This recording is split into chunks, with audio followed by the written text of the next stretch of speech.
அடுத்த செய்தியாக மும்பையில மொஹரம் ஊர்வலம் நடந்திருக்கு. அந்த ஊர்வலத்துல விஷ மாத்திரை விநியோகம் நடந்திருக்கு. அதுல 15,000 பேரை கொல்ல சதி நடந்திருக்கு. அந்த சதி செய்தவர்கள் கைது செய்யப்பட்டிருக்காங்க. இந்த செய்தியை எப்படி சார் பாக்குறீங்க? மும்பை பைகுல்லா அப்படிங்கிற அந்த பகுதியில தான் அந்த மொஹரம் ஊர்வலம், அஷீரா அப்படின்னு சொல்லுவோம், அந்த ஊர்வலம் நடந்திருக்குது கடந்த வெள்ளிக்கிழமை. அதில் பார்த்தீங்கன்னா ஃபயாஸ் பிரேம்ஜி அப்படிங்கிறவரை அரெஸ்ட் பண்ணியிருக்கார். யார் இவர் அப்படின்னா, இவர் ஒரு 15 நாளைக்கு முன்னால் அங்கே இருக்கக்கூடிய பூனாவுக்கு வந்திருக்கார். மகாராஷ்டிராவில் இருக்கிற பூனாவில் வந்துட்டு அங்கே அப்படியே சுற்றி பார்த்துட்டு இவர் டோங்கிரி அப்படிங்கிற இடத்துல தங்கியிருக்காரு. அங்கேருந்து இந்த எங்கே ஊர்வலம் நடக்க போகுதுங்கிறதெல்லாம் பிளான் பண்ணிட்டு அந்த ஹோட்டலில் தங்கிட்டு அவர் அங்கே ஒன்று ரெடி பண்ணியிருக்கார். என்னென்னா கிட்டத்தட்ட 30,000 கேப்சூல்ஸ், அப்புறம் 50 கிலோ பாய்சன் எதுன்னா வேற ஒன்றும் இல்லை, எலிமருந்து. எலிமருந்தே கேப்சூலுக்குள்ளார அடித்து வச்சிருக்காரு. ஜிங்க் பாஸ்பைடு அப்படின்னு சொல்லுவோம். அப்படி பண்ணி ஒரு 15,000 பேரை காலி பண்ணோம் அப்படிங்கிற ஒரு டார்கெட் வச்சிருக்காரு. இவர் என்ன பண்ணியிருக்காரு, அங்கே மொஹரம் ஃபெஸ்டிவல் எப்படி நடக்குங்கிறது தெரியும் நமக்கு. ஊரில் அடிச்சுப்பாங்க, கத்தி போட்டுருப்பாங்க. இங்கே சென்னையில் பீட்டர்ஸ் ரோடு அந்த இதில் பார்த்தோன்னா கத்தி போடுற அந்த இதெல்லாம் இருக்கும்.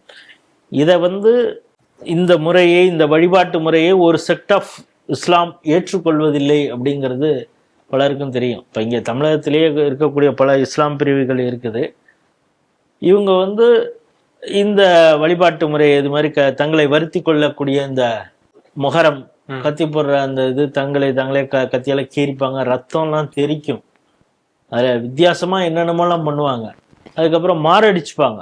அந்த வழிபாட்டு முறையை ஏற்காதவர்கள் இருக்கிறாங்க. இப்போ நமக்கு இந்த ஃபயாஸ் பிரேம்ஜி மீது இவர் எந்த செக்ட் சார்ந்தவர் அப்படிங்கிறதுலாம் போக போக அடுத்த விசாரணைகள் தெரிய வரும். அதனால தான் இவர் இன்னொரு வழிபாட்டு முறை கொண்டவர்களை கொல்லணும் அப்படிங்கிற ஒரு எண்ணம் இவருக்கு வந்ததா அப்படிங்கிறத பார்க்குறோம்.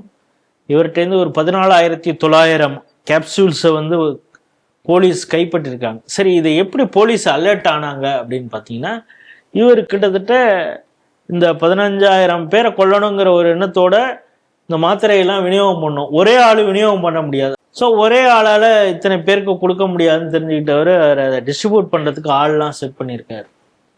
அப்படி செட் பண்ணுறப்ப ஒரு 3-4 இஸ்லாமிய பெண்கள் இதை டிஸ்ட்ரிபியூட் பண்ணியிருக்காங்க. என்னன்னு சொல்லினா, ஏன்னா இவங்க இப்படியெல்லாம் அடிச்சுக்கிறாங்க இல்லையா, அது ஒரு பெயின் கில்லரு, இது ஒரு இம்யூன் பூஸ்டர், விட்டமின் மாத்திரை அப்படின்லாம் சொல்லி இது பண்ணியிருக்காங்க.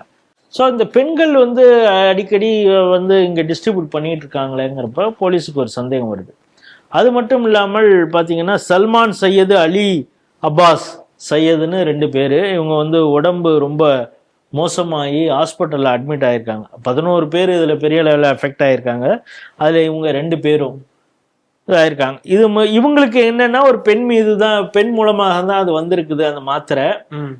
அந்த பெண் கூட தன்னுடைய குழந்தைக்கு இந்த மாத்திரையை கொடுத்தா அப்படின்னு. ஸோ அந்த போலீஸ் அலர்ட் ஆகி அந்த மாத்திரை கேப்சூல்ஸை பிரிச்சும் பார்க்கும்போது தான் உள்ளே எலி மருந்து, அதுக்கான பவுடர்ஸ் இருந்திருக்கு. இவர் எந்த அளவுக்கு ஹியூஜ் குவான்டிட்டியை ப்ரொக்யூர் பண்ணியிருக்காரு அப்படிங்கிறது எல்லாருக்கும் ஆச்சரியமா இருக்கு. சரி, இந்த ஃபயாஸ் பிரேம்ஜி யாரு அப்படின்னா, இவர் புனே பக்கத்தில் இருக்கிறாரு ஆளு. மனைவி இவரை விட்டு போயிட்டாங்க. அப்பா ஒரு பிஸ்னஸ் பண்றாரு, அவங்களுக்கு உதவியாக இருக்காங்க. அவங்களுடைய அம்மாவும் சிஸ்டரும் ஈரான்ல இருக்காங்க. ஸோ 2019 2025 வரைக்கும் 19 முறை இவர் ஈராக்குக்கு போயிட்டு வந்திருக்காரு. அப்படின்னா இவருக்கு என்ன தொடர்பு, யாரோட அங்கு தொடர்பு? அப்பா இங்க பிசினஸ் பண்றாரு, அம்மாவும் சிஸ்டரும் எதனால ஈரான்ல இருக்காங்க? இந்த ஒரு சந்தேகம் எல்லாம் வருது. ஒய்ஃப் இவரை விட்டு பிரிஞ்சதுனால இவர் மென்டலி ஸ்டேபிள் இல்லாமல் இருக்காரு அப்படின்னு அக்கம் பக்கத்தினர் சொல்றாங்க.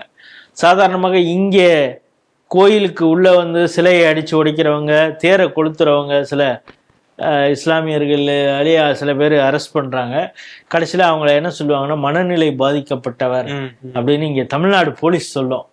இப்போ அவங்க இதே மாதிரி சொல்லி இப்போ அவங்களுடைய கூட்டத்திலே 15,000 பேரும் கொல்றதுக்கு ஒருத்தவங்க பிளான் பண்ணவனை பற்றி அந்த ஊர் மக்கள் என்ன சொல்றாங்கன்னா, அவன் பொண்டாட்டி அவனை விட்டுட்டு போயிட்டா அப்படிங்கிறதுனால மென்டலி இம்பேலன்ஸா இருக்கிறவன் 30,000 கேப்சூல்ஸை வாங்கி அதில் 15,000 பேரை கொல்றதுக்காக எல்லாத்துலேயும் வந்து ஜிங்க் பாஸ்பைடை எலி மருந்து எலி விஷத்தை வந்து இதில் சேர்த்து அதை கேப்சூல் பண்ணி அதை கவரில் போட்டு பெண்கள் மூலமாக அதை டிஸ்ட்ரிபியூட் பண்ணுறான்னா இவெல்லாம் மனநிலை பாதிக்கப்பட்டவனா அப்படிங்கிற ஒரு கேள்வி எழுகிறது. எந்த அளவுக்கு அடிப்படைவாதம், அதாவது இஸ்லாத்துக்குள்ளாரே இன்னும் ஒரு அமைப்பை பிடிக்காதவன், அவங்களுடைய வழிபாட்டு முறையை பிடிக்காதவன் இது மாதிரி செய்கிறானா அப்படிங்கிறது நம்ம பார்க்குறோம். ஈராக்கே அப்படித்தான். அவங்க 2 செக்ட் வேற வேற செக்டில் இருக்கிறவங்க தான். அடிக்கடி இங்கே 19 முறை போய் வந்திருக்கான். அதனால முழு விசாரணை செய்யும் பொழுதுதான் உண்மையாக தெரிய வரும். இதில் என்னன்னா, இந்த சந்தேகம் போலீஸுக்கு வந்த உடனே அந்த கேப்சூல்ஸை பிரித்து பார்த்த உடனே அங்கே எங்கே பார்த்தாலும் லவுட் ஸ்பீக்கர் இருந்திருக்கு. அதன் மூலமாக அனௌன்ஸ்மெண்ட் பண்ணி யாரும் உங்களுக்கு இந்த விட்டமின் மாத்திரைன்னு கொடுத்ததை யாரும் கன்சியூம் பண்ணாதீங்க அப்படின்னு சொன்ன பிறகு பல உயிரிழப்புகள் தடுக்கப்பட்டு இருக்கிறது. துரிதமாக செயல்பட்ட போலீஸாருடைய செயல்பாட்டினாலதான் பெரிய அளவிலான இந்த உயிர் சேதம் தடுக்கப்பட்டிருக்கிறது அப்படிங்கிறது. இதுல இன்னொன்னு என்னன்னா, ஒரு இஸ்லாமிய ஊர்வலத்துல இப்படி நடந்தா பெரிய அளவில் வன்முறை கலவரமாக கூட வெடிக்கும். பல பேர் செத்து போனான்னா என்ன பண்ணுவாங்க, யாரு இதுங்கிறதுலாம் அதுக்கப்புறம் விசாரணைகள் தானே தெரிய வரும். நடந்த உடனே இது வேற யாரோ செஞ்சுட்டாங்க அப்படின்னு சொல்லி மிகப்பெரிய கலவரத்தை உண்டு பண்ணக்கூடிய ஒரு செயலாகவும் இருக்குது. அதுல இதை வந்து ஒரு லோன் உல்ஃப் அட்டாக் அப்படின்னு நினைச்சிருந்தா கூட இதற்கு பின்னால் வேற யாராவது சதி இருக்கிறதா? ஏன்னா இதன் மூலமாக வகுப்புவாத பிரச்சனை, ஒரு ஊர்வலத்துல இவ்வளவு பேர் இறந்து போறாங்க அப்படின்னா அதன் மூலமா மிகப்பெரிய கலவரத்தை மகாராஷ்டிரால ஏற்படுத்தணும் யாராவது திட்டமிட்டிருக்கலாம். அவங்க யாராவது இவன் பின்னால இருக்காங்களா அப்படிங்கிறதையும் முழுமையான விசாரணையில் கண்டறியப்பட வேண்டும் அப்படிங்கிறதா நம்முடைய பார்வை.